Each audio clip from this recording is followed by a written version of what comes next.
mon nom est Alain Lepage. Nous sommes jeudi le 30 janvier 2025. Vous avez vu le titre de la vidéo. Aujourd'hui, ce qui est important de comprendre, c'est que Dieu sépare de façon très importante et sérieuse le blé de l'ivraie. Cette séparation est de plus en plus évidente, elle s'accentue. En fait, des choses spirituelles très sérieuses sont en train de se dérouler et vont se dérouler encore et encore. Nos choix sont très importants pour maintenant et pour les temps à venir. Il reste encore du temps, mais très très peu de temps. En fait, aujourd'hui, ce que j'ai à vous dire, c'est que depuis la mi-décembre 2024, il y a 6 semaines environ, le Seigneur me fait ressentir la très grande tristesse qu'il vit à notre endroit. Je vous explique. Sa très grande tristesse, lorsqu'il nous regarde, comme je disais, de nous voir souffrir en ce monde, et pire, de voir la multitude qui s'en va en enfer. Et tout ça parce que nous sommes loin de lui, comme je disais. Et même plusieurs de ses enfants sont trop loin de lui. Pourquoi? Le Seigneur me disait à cause d'une trop grande légèreté dans leur vie spirituelle, dans leur vie, dans leur relation avec moi. Et cela fait que plusieurs ne seront pas prêts aux événements qui approchent et ne seront pas prêts pour l'enlèvement. Après l'enlèvement, des choses, des temps de détresse épouvantables vont se dérouler. L'Antéchrist sera là pour maltraiter, persécuter les saints qui seront là, encore là. Il va obliger la marque de la bête et il tuera les saints et ceux qui vont refuser la marque de la bête. Et le Seigneur dit, mais il y a pire que ne pas être enlevé. Il y a ceux qui ne seront pas sauvés, même s'ils le croient être sauvés. Et pourquoi? Par manque d'une nouvelle naissance véritable venant d'une réelle et vraie repentance. On va en parler tout à l'heure. Le Seigneur veut nous dire aujourd'hui les causes de tout cela et les solutions qu'il a à nous donner. Philippiens 1, verset 6. Celui qui a commencé en vous cette bonne œuvre la poursuivra jusqu'à quand? Jusqu'à son terme et jusqu'au jour du Seigneur. Le Seigneur ne nous a jamais abandonnés et il ne nous abandonnera jamais. Il tient à ce que nous soyons prêts à tout. Et voici les questions qu'il m'a données en ce qui a trait à notre légèreté. C'est sous forme de questions. Voulons-nous, c'est des questions qui confrontent, je vous avertis. Voulons-nous être de l'ivraie ou du blé? Voulons-nous être des vierges folles ou des vierges sages? Voulons-nous nous écrouler face aux événements qui approchent, face aux attaques de l'ennemi, face aux tromperies qui foisonnent sur terre et dans le corps de Christ? Voulons-nous faire partie de ceux qui seront pris dans cette iniquité qui va augmenter et l'amour qui va diminuer? Voulons-nous garder nos idoles? Toutes ces choses qui prennent la place de Christ seul. Des idoles qui nous lient à ce monde. Des idoles qui sont des trésors malsains dans notre cœur. Pourtant, la parole est très claire. Toute idolâtrie, toute chose qui prend la place du Seigneur est un adultère spirituel. Une prostitution spirituelle. Jacques 4, verset 4, dit ceci, « Adultère que vous êtes, ne savez-vous pas que l'amour du monde est inimitié contre Dieu? » Jean va nous dire dans 1 Jean 2, verset 15, « N'aimez point les choses de ce monde. N'espérez point en elles, quoi. » Le Seigneur dit, c'est fini de jouer, fini la légèreté. En 2025, des tromperies colossales vont prendre place et c'est déjà débuté. En fait, ces tromperies sont les derniers assauts du diable pour tromper le maximum d'élus. En fait, la tristesse du Seigneur, je le répète, beaucoup trop ne seront pas prêts à l'enlèvement qui approche et plusieurs ne seront pas sauvés par manque d'une réelle nouvelle naissance qui fait de nous des citoyens du ciel. Et l'idée n'est pas d'avoir peur. Absolument pas. L'idée est de développer, créer en nous une sage et sainte crainte, une crainte face à nos paroles, face à nos actes, une crainte qui est salvatrice. Hébreux 10, versets 25 à 29 dit, je vous lis, « Exhortons-nous mutuellement, surtout qu'on voit le jour approcher. Si nous péchons volontairement, et je dirais sans repentance, après avoir reçu la vérité, et sans même retourner à la croix, qu'est-ce qu'il nous reste? Il nous reste une attente terrible du jugement. Croyons-nous la parole de Dieu? Croyons-nous ce qui est écrit là? Avertissons même ceux qui font partie du corps de Christ.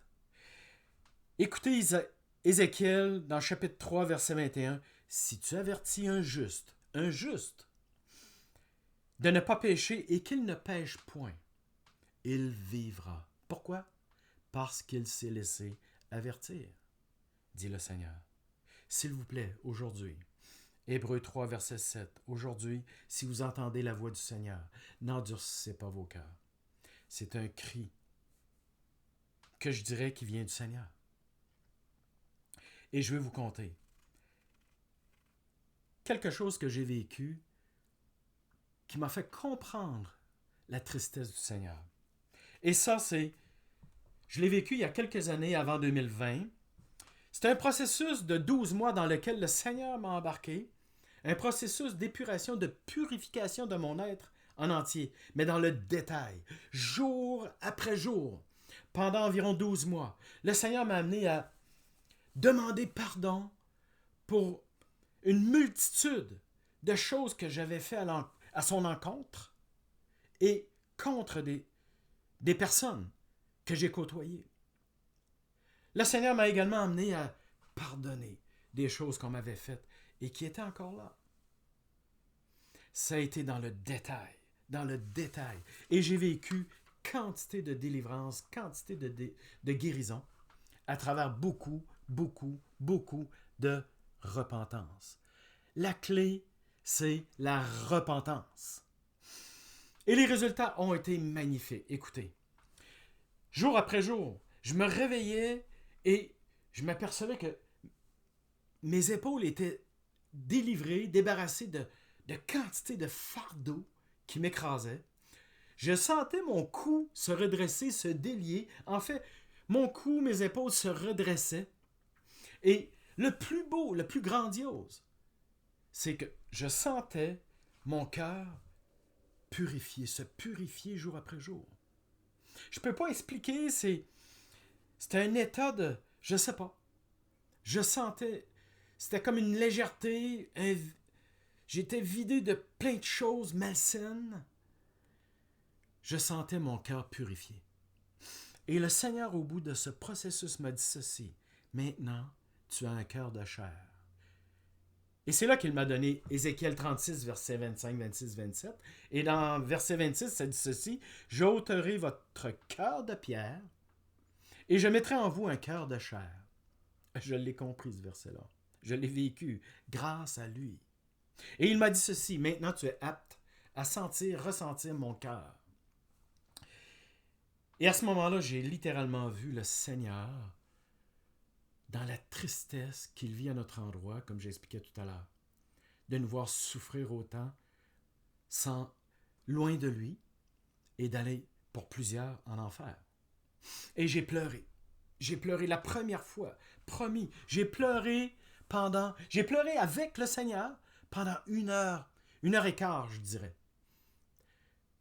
La deuxième fois, un peu plus tard, j'ai pleuré environ 45 minutes. Une troisième fois pendant environ une demi-heure. Et la quatrième et dernière fois, environ 15 minutes. Et j'ai été surpris de ce que j'ai vécu, vu.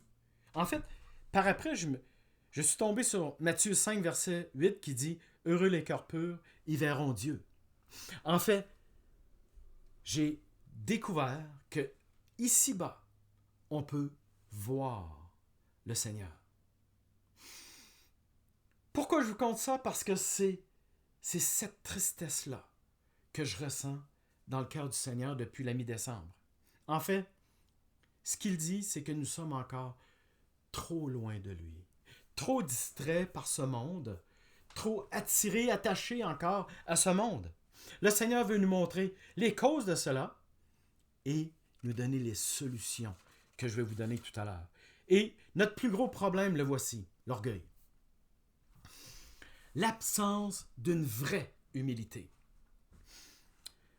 Pourtant, on le sait, le Seigneur appelle et cherche des cœurs humbles et il tient tête aux orgueilleux. Voilà pourquoi le Seigneur m'a dit, beaucoup ne seront pas enlevés, même pas sauvés, par manque d'humilité. Parce que le manque de réelle et profonde humilité empêche une repentance réelle et véritable, comme j'ai dit tout à l'heure, ainsi qu'une vraie nouvelle naissance. La chose est grave, c'est du sérieux. Le Seigneur m'a dit ceci, en 2025, je vais montrer à chacun l'état de son cœur. Il m'a même dit, je vais montrer à chacun, actuellement, si vous êtes une vierge sage ou une vierge folle. Et pourquoi? Pour qu'on puisse s'ajuster, si tel est le cas, pour qu'on puisse se préparer.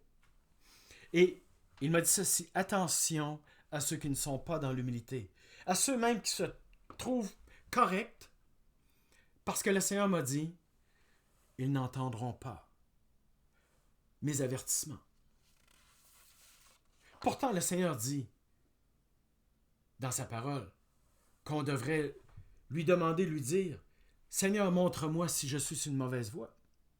Mais nous humilions-nous pour lui demander, nous humilions-nous pour l'écouter. Isaïe 30, verset 21. Tes oreilles entendront la voix derrière toi qui dira, voici le chemin, marche-y. Sinon, vous iriez à droite ou à gauche. Que notre prière soit, j'aime beaucoup 1 Roi 3, verset 9, que notre prière soit éternelle. Accorde à ton serviteur un cœur intelligent pour discerner le bien et le mal. Humilité, humilité pour demander au Seigneur, Seigneur, montre-moi. Et à cet effet, j'ai quelque chose à vous conter. Une expérience que j'ai vécue avec le Seigneur qui m'a profondément, mais profondément ébranlé, marqué. Si je ne me trompe pas, c'est quelque part en 2022. Le Seigneur m'a dit, Alain, je veux te montrer ce qu'est l'humilité. Je veux te parler d'humilité. J'ai dit, quoi? Tu veux me montrer l'humilité? L'humilité se voit. Quelques jours plus tard, j'étais en prière et le Seigneur m'a littéralement saisi et m'a amené au 3e ciel. C'était pas la première fois. Et j'aimerais donc être capable de... Ce serait fantastique si on était capable de transposer sur un écran géant les choses qu'on a dans notre tête, les choses qu'on a vues. J'aimerais tellement vous montrer ce que j'ai vu les fois que j'y suis allé. Je vais essayer, c'est difficile à décrire, je vais essayer de prendre des mots simples. Chaque fois que je vais là, c'est comme si je me tiens à la porte du ciel, dans le cadre de porte, parce que le temps pour moi d'entrer là n'est pas venu. Et je me rappelle les premières fois que j'y suis allé en 2020, j'ai vu le trône de Dieu. Mais, je veux vous dire, quand j'arrive là, je suis à genoux, face contre terre. Je ne suis pas capable, je suis incapable de redresser la tête, tellement la grandeur de Dieu, comment dire, me tombe dessus. On se sent ébloui devant la grandeur de Dieu et on se sent petit. Et dès le début, j'ai vu le trône de Dieu avec le Père assis dessus, mais je vois pas le visage de Dieu ou de Christ face à face. C'est comme, j'arrive pas à expliquer, c'est comme si j'ai la face contre terre et en esprit, je vois le visage de Dieu, c'est comme si je vois les expressions. Et au début, Christ était à côté, à droite du Père, du trône de Dieu, et à un moment donné, avec les autres événements, il s'est placé à côté de moi. Et j'ai senti la fraternité. Il a été fait chair comme nous. La parole dit qu'il est notre frère. Mais j'ai senti à ce moment-là ce que la parole voulait dire, qu'il est un avocat. Je sentais qu'il était là pour moi, face au Père. Et cette journée-là, en 2022, j'étais face contre terre. Et alors que pour moi, c'était normal que Christ soit à côté de moi et bon, ben, il a bougé. Je ne vais pas vous conter tout ça, mais je vais vous conter ce que j'ai vécu cette journée-là. J'ai vu le Père se lever et venir vers moi. C'est bizarre, mais je me suis mis à paniquer. Mais littéralement paniquer. Parce que pour moi, le créateur de l'univers, le Dieu très haut, l'éternel, tout-puissant, se levait pour venir vers moi. C'était incompréhensible, c'était inimaginable, c'était inacceptable pour moi. Pour moi, je me disais, j'avais presque les mots pauvre vermisseau. C'était. Et là, dans mon esprit, j'ai vu l'expression du Père qui était à peu près ceci. Que vous comprenez rien. Il s'approchait de moi et il disait que vous ne comprenez rien. Vous ne comprenez rien à l'humilité. Je vais vous dire tout ce qu'il m'a dit à ce moment-là. Vous n'avez pas d'amour parce que vous n'avez pas d'humilité. Et il s'est approché de moi. Et je vous dis, là, dans mon esprit, je criais, je hurlais, je pleurais, je disais non, non, non. J'étais pas dans un délire, mais c'était épouvantable pour moi. Et il s'est approché, il a mis son genou droit au sol. Je vous dis, là, peut-être vous allez avoir de la difficulté à croire ça. J'essaie de vous dire les choses simplement. Il a mis son genou droit au sol et il a mis sa main sur ma tête et il m'a dit ceci. Vous ne comprenez rien à l'humilité. Vous n'avez pas d'amour parce que vous n'avez pas d'humilité. L'amour est humilité. Vous n'avez pas d'humilité face aux autres, à vos frères et sœurs, parce que vous avez peur. Vous avez peur de perdre votre crédibilité. Toute l'image que vous vous construisez face aux autres. Vous avez peur de perdre l'estime des autres. Vous avez peur de perdre votre valeur, votre importance. Vous avez peur d'être ridiculisé, d'être ridicule. Et le Seigneur m'a dit, penses-tu que je perds quelque chose en venant à toi ainsi? Mon autorité est nullement en jeu. Ce que je suis, qui je suis, est nullement affecté. Je ne me suis nullement rabaissé, diminué en venant à toi ainsi. En fait, je te montre toute la grandeur de l'humilité, la puissance de l'humilité, l'amour qui est dans l'humilité. Il m'a rajouté ceci, et en plus, dans l'humilité, vous rapprocheriez de moi. En fait, dans l'humilité, vous ne perdez absolument rien. En fait, dans l'humilité, vous gagnez tout. Et surtout, dans l'humilité, il me l'a répété et répété, il y a l'amour qui se manifeste. Et toute peur disparaît. Et c'est là que j'ai compris la profondeur du verset qui dit « L'amour bannit la crainte ».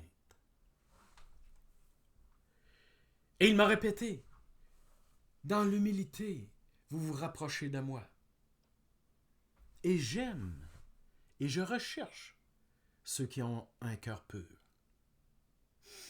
Je m'approche de très près de ceux qui ont un cœur pur.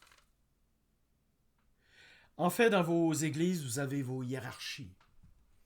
Là, je sentais la tristesse du Seigneur. Un se croit plus élevé qu'un autre. Vous travaillez très fort pour vous créer de l'importance. Vous recherchez même des personnes qui sont importantes, qui ont de la prestance, qui en imposent. Et vous aimez faire valoir votre propre importance, votre propre valeur, votre propre grandeur. Et là, j'ai senti le Seigneur devenir triste encore plus. Et il a dit, mais vous détestez mourir à vous-même. Vous détestez renoncer à votre importance. Vous détestez de vous humilier. Vous détestez d'être des riens. Pourtant, vous seriez tout, car en me laissant toute la place, je serai tout en vous. Mais vous ne comprenez pas. Votre orgueil vous empêche de comprendre. L'humilité vous ferait vivre de grandes choses, m'a dit le Seigneur. Et il m'a dit, c'est pourquoi dans les temps de la fin, j'ai choisi, puis là il me parlait depuis 2020, j'ai choisi et je vais choisir encore et je vais appeler et utiliser encore des humbles de cœur, des petits, des riens, pour parler en mon nom, pour me révéler. Je vais secouer ce monde à travers des petits, des riens, des humbles de cœur. Pourquoi? Et c'est là que Matthieu 5, verset 3 devient compréhensible, je dirais. Pourquoi? Parce que ceux qui sont humbles de cœur, le royaume des cieux est à eux. Parole du Seigneur. Et il m'a dit, ces personnes-là, ceux qui ont un cœur humble, touchent le ciel et peuvent le partager. Et le Seigneur m'a dit, en agissant ainsi, je vais voir qui va écouter ce que j'ai à dire au travers de ces cœurs humbles, ces petits, ces riens. Et ceux qui vont les mépriser. Et ceux qui, dans l'orgueil, vont chercher des gros noms, des noms importants, eh bien, ils n'entendront rien de ce que je dis, de ce que j'ai à dire à l'Église.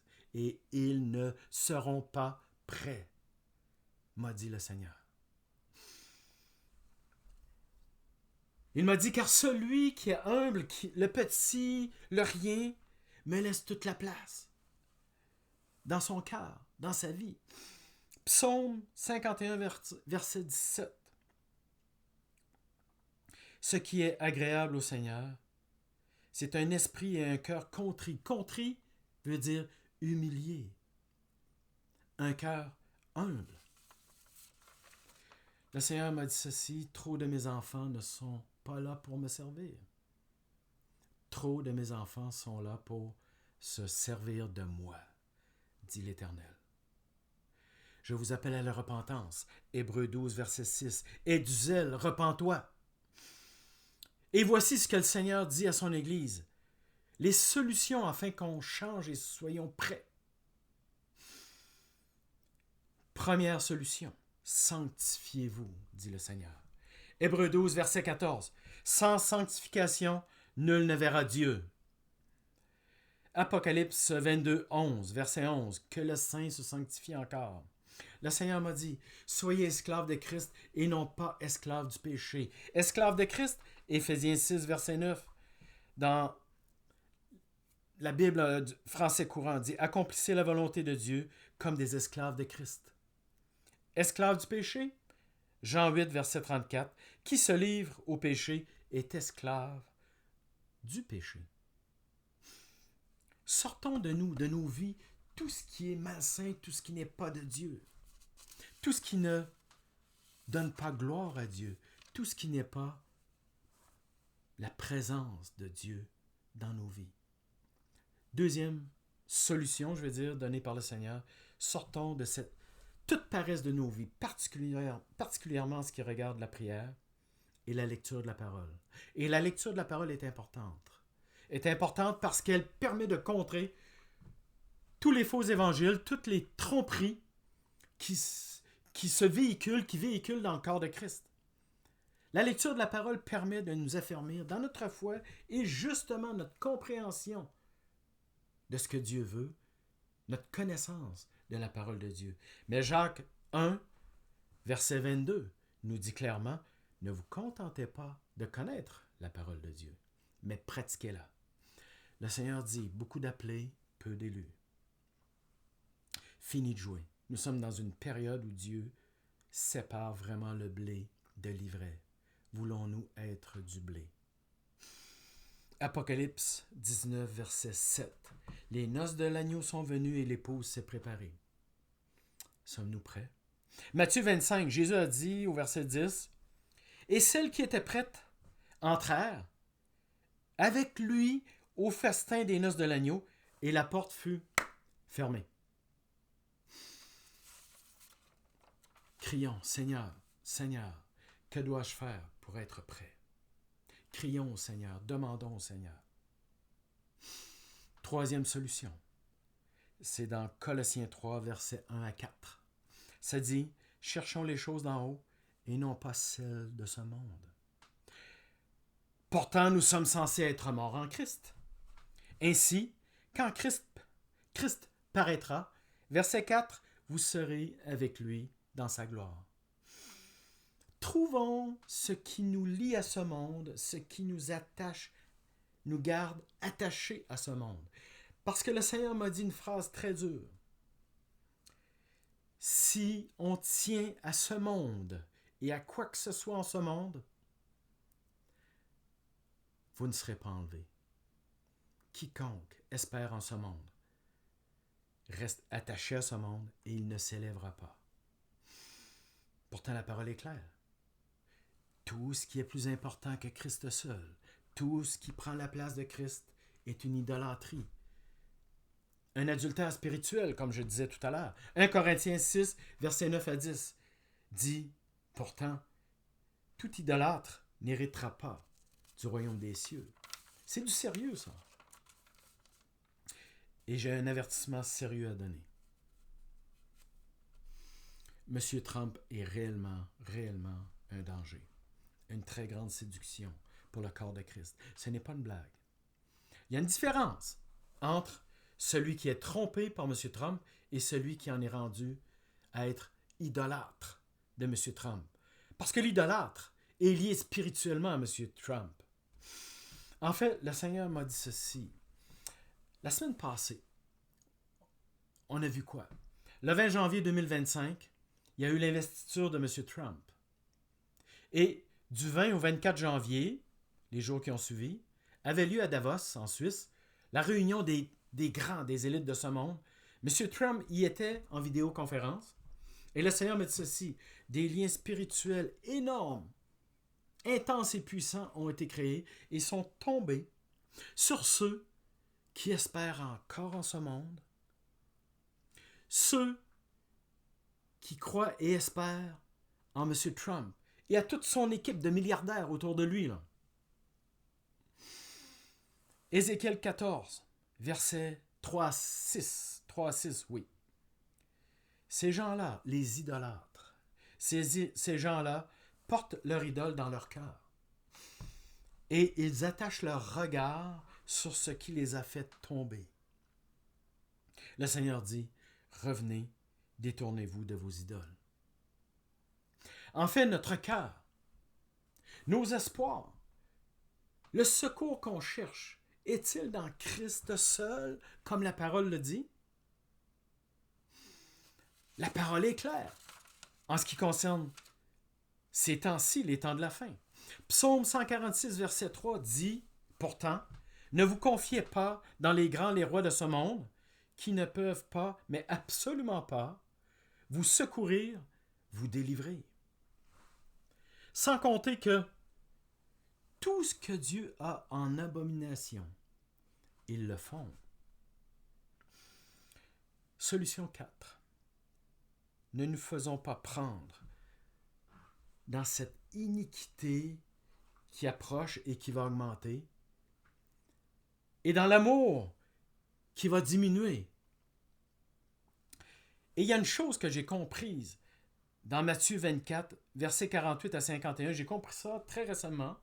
Okay? C'est une parabole du Seigneur où il explique dans le fond que c'est l'histoire du maître qui s'en va et qui donne des responsabilités à ses serviteurs. Okay? Ça parle carrément de Christ qui quitte et qui a donné à plusieurs de ses enfants, de ses serviteurs, des responsabilités. Et là, il y a le mauvais serviteur. Celui qui trouve que le maître tarde à revenir, le retour de Christ, et qui se met à battre ses compagnons. Je ne sais pas pour vous, mais moi, j'ai toujours eu de la difficulté. Je me disais, ben voyons, battre ses compagnons. Je ne sais pas vous, moi, j'ai jamais vu de chrétiens battre d'autres chrétiens. Peut-être vous, mais pas moi. OK? Puis je me disais, voyons. Mais j'ai découvert récemment que dans le grec, battre ses compagnons veut dire ceci, frapper verbalement avec la langue les autres. Et pour revenir à M. Trump, soyons honnêtes, c'est un monsieur qui frappe durement avec sa langue et ses paroles les autres. Grossièreté, insulte, rabaissement, il ridiculise, insolence, mais le pire, et c'est là un indice entre celui qui est simplement trompé de celui qui est tombé dans l'idolâtrie, mais le pire, c'est que je vois, et je suis sûr que vous le constatez vous aussi, beaucoup d'idolâtres de M. Trump font la même chose. C'est d'une tristesse inouïe. En fait, c'est un indice que, devant nous dire qu'il y a quelque chose qui ne fonctionne pas avec M. Trump, ni avec nous, si nous sommes idolâtres de cet homme, si nous agissons comme lui. C'est pas normal. Ça ne devrait pas exister chez un chrétien, chez un disciple de Christ. La parole dit de tenir notre langue en bride. Ézéchiel 18, verset 24. Écoutez ça, s'il vous plaît. Si le juste, se détourne de sa justice et imite les abominations des méchants, il mourra, dit le Seigneur. Croit-on la parole de Dieu ou non? Il y a un avertissement là. Sans repentance, sans changement de nos cœurs, il y a des dangers. Le Seigneur, attention là, le Seigneur cherche une épouse pure, revêtue de fin lin et non pas vêtue grossièrement. Cinquièmement, le pardon. Pardonnez et demandez pardon. Colossiens 3, verset 13. Christ vous a pardonné, alors pardonnez, dit la parole. Marc 11, verset 26.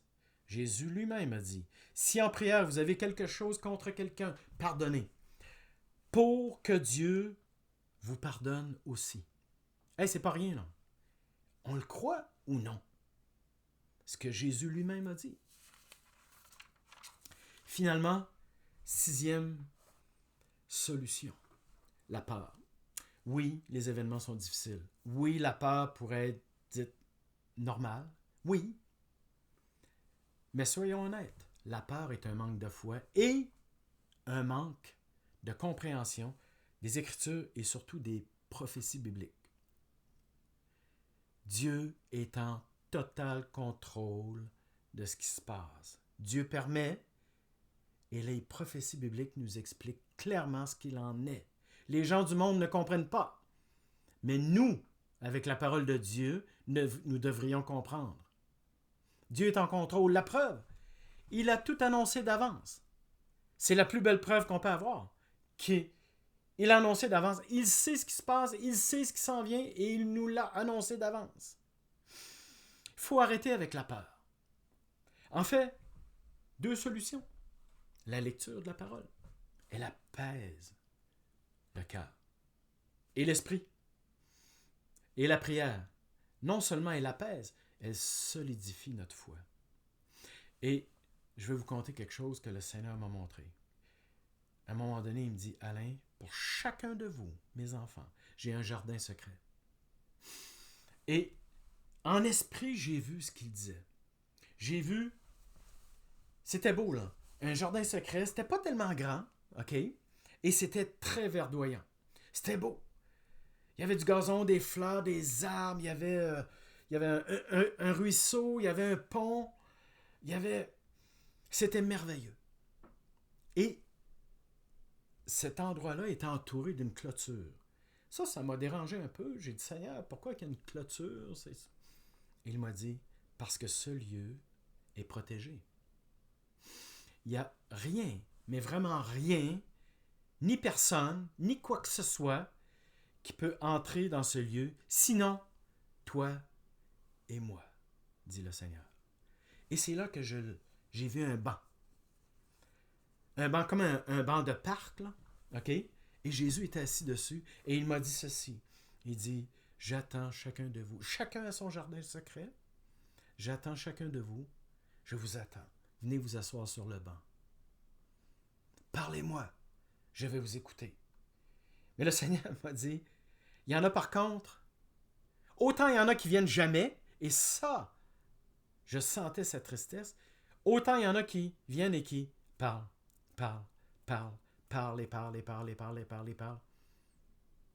et qui n'écoutent jamais le Seigneur. Et pourtant, le Seigneur me disait, je vous ai dit dans ma parole, ne faites pas des prières avec une multitude de mots. Et il m'a dit ceci, vous savez, parfois, vous allez venir, on va être assis ensemble sur le banc et on ne parlera pas. Comme 2 amis qui relaxent, nous allons regarder cet endroit. Nous allons vivre, ressentir la paix et le repos. Et le Seigneur m'a dit, et souvent, vos silences parlent beaucoup plus que vos mots. Et il m'a dit encore plus, vos larmes sont des prières pures et parfaites, des prières cristallines. Et je me suis rappelé un verset, je savais qu'il y avait un verset dans les psaumes qui parlait des larmes, et je l'ai trouvé. Psaume 56, verset 9, ça dit que Dieu, tu recueilles mes larmes dans ton urne, et elles sont inscrites dans ton livre. Et le Seigneur me disait, venait de me dire que nos larmes étaient des prières parfaites et qu'elles comptaient encore plus que quelques mots que ce soit. Et le Seigneur m'a dit ceci, venez chercher le calme et le repos et la paix dont vous avez besoin. Et en ce monde se déroule une guerre spirituelle, surnaturelle, difficile, mais ce n'est qu'en venant dans ce lieu auprès de moi que vous allez trouver la paix, l'énergie et les solutions spirituelles et surnaturelles qui vont vous permettre de traverser ces événements-là. Et mieux encore, vous allez recevoir les choses et même les solutions surnaturelles que je vais vous envoyer donner à ceux que vous allez croiser dans votre vie. Alors le Seigneur dit, venez en ce lieu. J'ai terminé. Si on se rappelle, restons dans l'humilité qui nous permet d'être dans l'amour. Soyons dans la repentance qui est le secret de la sanctification. Sortons la paresse de nos vies en ce qui regarde la prière et la lecture de la parole. Soyons dans le pardon, pardonnons et demandons pardon. Et surtout, sortons toute idolâtrie de nos vies afin de laisser toute la place à Christ seul. Et allons retrouver Christ en ce lieu, en ce jardin secret. Exhortons-nous et annonçons la bonne nouvelle du salut en Jésus-Christ. Je vous dis un immense, immense merci de m'avoir écouté. On se revoit, sinon on se revoit là-haut. OK? Au revoir.